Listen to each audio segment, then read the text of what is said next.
Hey smart shoppers, welcome back to Buy Smart, your go-to channel for making those tough purchasing decisions a whole lot easier.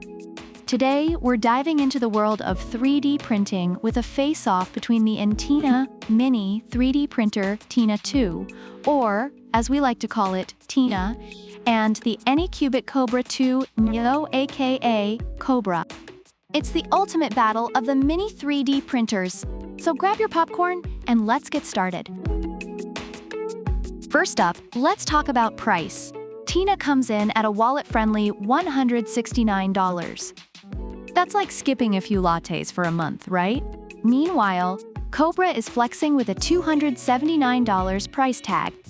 For that price, you'd expect it to print you a new best friend, or at least a really cool action figure.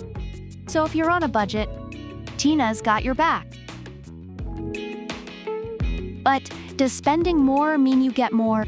Let's dig into the printing speed. Tina boasts about being speedy, but Kobra is like, hold my filament. With a max print speed of 250 millimeters per second, Kobra is over here breaking land speed records. Tina, bless her heart, might need a little more time to get things done. So if you're in a hurry, Kobra is your go-to. Next, let's talk ease of use. Tina is practically screaming, I'm for beginners! Out of the box, no complex setup, and you can start printing within minutes.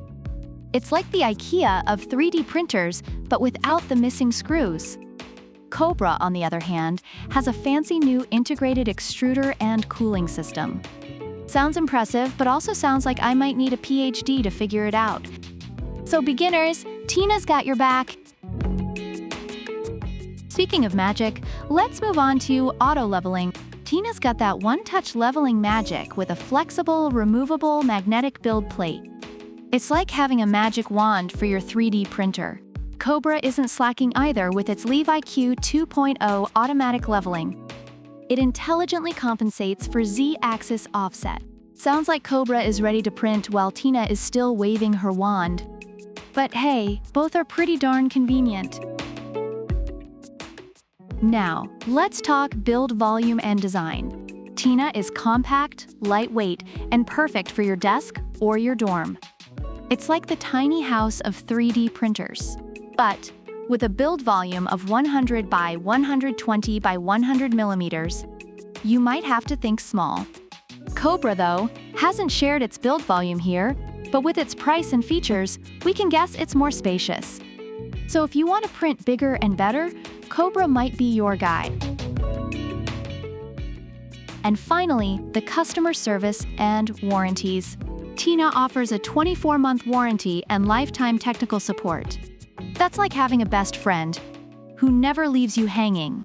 Kobra also has excellent customer service with a 1-year after service and specific warranties for the print head and heated bed. Both companies are like that friend who always has your back, but Tina's offering a bit more commitment. So kudos to Tina. Reviewers have a lot of love for both of these 3D printers. Tina 2 is praised for its ease of use, excellent customer service, and high print quality, making it a fantastic choice for beginners. On the flip side, Kobra 2 Neo gets kudos for its speed, high-quality prints, and advanced features, although some users noted it can be a bit complex to set up. Both printers are well regarded, but your choice will depend on your specific needs and experience level. So there you have it, folks. Tina is perfect for beginners with its ease of use and budget-friendly price. Meanwhile, Kobra is the speed demon with advanced features for those willing to spend a bit more. Which one will you choose? Let us know in the comments below. And don't forget to like, subscribe, and hit that bell icon for more smart buying decisions. Until next time, stay smart and happy printing. Product links are in the description.